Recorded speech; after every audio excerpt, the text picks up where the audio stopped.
my channel Tips for You A to Z. ഇന്നത്തെ വീഡിയോയിൽ ഞാൻ പറയാൻ പോകുന്നത് നമ്മൾ പുറത്തൊക്കെ പോകുമ്പോൾ എങ്ങനെ ഏറ്റവും സിമ്പിൾ ആയിട്ട് ഒരു ഹെയർ ബഡ് ഉണ്ടാക്കാം, ഹെയർ ബഡ് സ്റ്റൈലിൽ മുടി കെട്ടാം എന്നുള്ളതാണ് പറയുന്നത്. ഓക്കെ, ഇത് ഞാൻ എപ്പോഴും പുറത്ത് പോകുമ്പോൾ കുറച്ച് ലെങ്തി ഹെയർ ആകാനും പിന്നിടാനാണെന്നുണ്ടെങ്കിൽ എങ്ങനെ കെട്ടാനാണെന്നുണ്ടെങ്കിൽ കുറച്ച് ടൈം എടുക്കും. അപ്പൊ ബേബീസിന്റെ മേക്കപ്പ് ഒക്കെ എല്ലാം കഴിഞ്ഞ് നമുക്ക് ഹെയർ കെട്ടാനൊന്നും സമയം കിട്ടൂല. അപ്പൊ ഞാൻ ഏറ്റവും സിമ്പിൾ ആയിട്ട് കെട്ടുന്ന ഒരു ഹെയർ ബഡ് സ്റ്റൈലാണിത്. ഓക്കെ, എല്ലാവർക്കും ഇഷ്ടമാവെന്ന് വിചാരിക്കുന്നു. ഓക്കെ, ആദ്യം തന്നെ നമ്മൾ നന്നായി നമ്മുടെ മുടിയിലത്തെ ജടയെല്ലാം കളഞ്ഞതിന് ശേഷം ഇതുപോലെ ഒരു സൈഡിൽ നിന്ന് കുറച്ച് മുടി എടുക്കാം. ആ കുറച്ച് മുടി കുഞ്ഞിതായിട്ട് നന്നായി മെടഞ്ഞെടുക്കണം. ഈ മെടയാനായിട്ട് എടുക്കുന്ന സമയം മാത്രമേ നമുക്ക് വേണ്ടൂ. നല്ല തിന്നായിട്ട് നമുക്ക് നന്നായി മെടഞ്ഞെടുക്കാം. ഇതൊരു ഹെയർ ബാൻഡ് പോലെ നമുക്ക് ക്രോസ് ചെയ്ത് അപ്പുറത്തേക്ക് ടിക് ടിക് ക്ലിപ്പ് ഇല്ലേ, ചെറിയ ക്ലിപ്പ് കിട്ടും. അങ്ങനത്തെ ഒരു ക്ലിപ്പ് നമുക്ക് പ്രസ് ചെയ്ത് കൊടുക്കണം.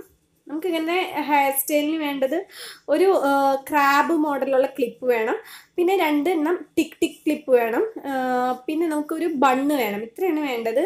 ഏറ്റവും ഫസ്റ്റ് തന്നെ മുടി നന്നായി ജട കളഞ്ഞിട്ട് വേണം കെട്ടാനായിട്ട്. ഇപ്പോൾ ലെങ്തി ഹെയർ ആയ കാരണം ഇപ്പോൾ ലെങ്തി ഹെയർ ഉള്ളവർക്ക് അറിയാൻ പറ്റും. ഇപ്പോൾ നമ്മൾ ജട കളഞ്ഞാൽ ഒരു 5 മിനിറ്റ്സ് നമ്മൾ അഴിച്ചിട്ട് കഴിഞ്ഞിട്ടുണ്ട്, അപ്പം തന്നെ വീണ്ടും ജട വരും. അതുകൊണ്ടാണ് ഞാൻ പുറത്തൊക്കെ പോകുമ്പോൾ മിക്കവാറും ഇപ്പോൾ വേഗം കെട്ടാൻ പറ്റുന്നതും പിന്നെ ജട പിടിക്കില്ല. ഹെയർ ബണ്ണായിട്ട് കെട്ടിപ്പോകുമ്പോൾ മുടിയിൽ ജട വരത്തില്ല. അപ്പോൾ വേഗം കെട്ടാൻ വേണ്ടിയിട്ടാണ് ഇങ്ങനത്തെ ഹെയർ സ്റ്റൈൽ നോക്കിയത്.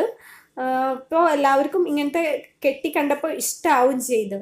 അപ്പോൾ നമ്മളിങ്ങനെ ഒരു സൈഡിൽ നിന്ന് നന്നായി പിന്നി എടുത്തതിന് ശേഷം അപ്പുറത്തെ സൈഡിലേക്ക് ഇത് ക്രോസ് ചെയ്ത് ടിക് ടിക് ക്ലിപ്പ് കുത്തി കൊടുക്കാം. അപ്പോൾ നമുക്കൊരു ഹെയർ ബാൻഡ് പോലെ തോന്നും.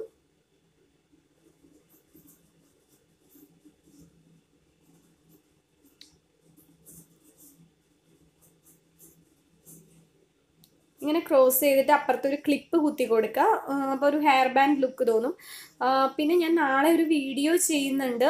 എൻ്റെ അടുത്ത് ഒരുപാട് പേര് ചോദിക്കുന്നുണ്ട്, ചേച്ചിയുടെ ഹെയർ പോലെ കിട്ടാനായിട്ട് ഞങ്ങൾ എന്താ ചെയ്യേണ്ടത്, അത് മാത്രമായിട്ടൊരു വീഡിയോയിൽ ചെയ്തു തരൂ, അങ്ങനെ ചോദിക്കുന്നുണ്ട്. അപ്പോൾ അവർക്ക് വേണ്ടിയിട്ടും എല്ലാവർക്കും ഒരേപോലെ യൂസ്ഫുൾ ആയിട്ടും ഒന്നൊരു വീഡിയോ ഞാൻ നാളെ ചെയ്യുന്നുണ്ട്, എല്ലാവരും കാണണം.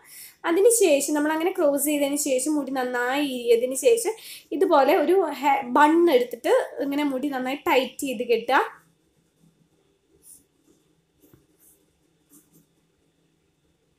മുടി നന്നായി ടൈറ്റ് ചെയ്ത് കെട്ടുക. അതിനുശേഷം മുടി ഫ്രണ്ടിലേക്ക് ഇട്ടിട്ട് ഒരു ക്രാബ്, ചെറിയ ക്രാബാണ് വേണ്ടത്. ഇതേപോലത്തെ കുഞ്ഞി ക്രാബ് എടുത്തിട്ട് ഇങ്ങനെ പ്രസ് ചെയ്ത് കൊടുക്കാം.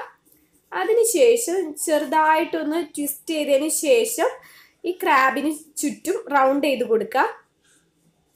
ചെറുതായിട്ടൊന്ന് ട്വിസ്റ്റ് ചെയ്ത് കൊടുക്കണേ, എന്നിട്ട് റൗണ്ട് ചെയ്യാം. വീണ്ടും മറ്റേ ടിക് ടിക് ക്ലിപ്പ് എടുത്തിട്ട് നന്നായി പ്രസ് ചെയ്ത് ഉള്ളിലേക്ക് പ്രസ് ചെയ്ത് കൊടുക്കണം, കാരണം അത് ടൈറ്റ് ആയിട്ടിരിക്കണം. ഓക്കെ, ഇപ്പം നമ്മുടെ ഹെയർ ബൺ കഴിഞ്ഞു. ഓക്കെ, എല്ലാവർക്കും ഇഷ്ടമാകുന്ന ഒരു ഹെയർ ബൺ സ്റ്റൈലാണിത്. എല്ലാവരും ചെയ്ത് നോക്കണം, എല്ലാവർക്കും ഇഷ്ടമാകും.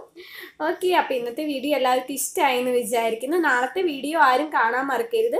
എനിക്ക് എങ്ങനെ ഹെയർ ഉണ്ടായി അതിന് വേണ്ട 10 ടിപ്സാണ് പറയുന്നത്. എല്ലാവർക്കും ഏത് ഏജുകാർക്കും ഒരേപോലെ യൂസ്ഫുൾ ആവുന്ന വീഡിയോ ആണ് നാളെ അപ്ലോഡ് ചെയ്യുന്നത്. ഹെയർ ബഡ് സ്റ്റൈൽ എല്ലാവർക്കും ഇഷ്ടമായെന്ന് വിചാരിക്കുന്നു.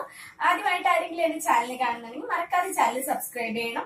കൂട്ടത്തിൽ വരുന്നൊരു കുഞ്ഞു ബെൽ ബട്ടൺ പ്രസ് ചെയ്യാനായിട്ട് ആരും മറന്നു പോകരുത്. നിങ്ങൾക്ക് വേണ്ട ടിപ്സ് എല്ലാം എനിക്ക് കമന്റ് ബോക്സിൽ കമന്റ് ചെയ്യുക, എത്രയും പെട്ടെന്ന് ചെയ്യുന്നതായിരിക്കും. നിങ്ങൾ ചോദിച്ചിട്ടുള്ള ടിപ്സിന്റെ വീഡിയോസ് എല്ലാം ഞാൻ എടുത്തിട്ടുണ്ട്, ഓരോന്നായിട്ട് ഞാൻ അപ്ലോഡ് ചെയ്യുന്നതായിരിക്കും.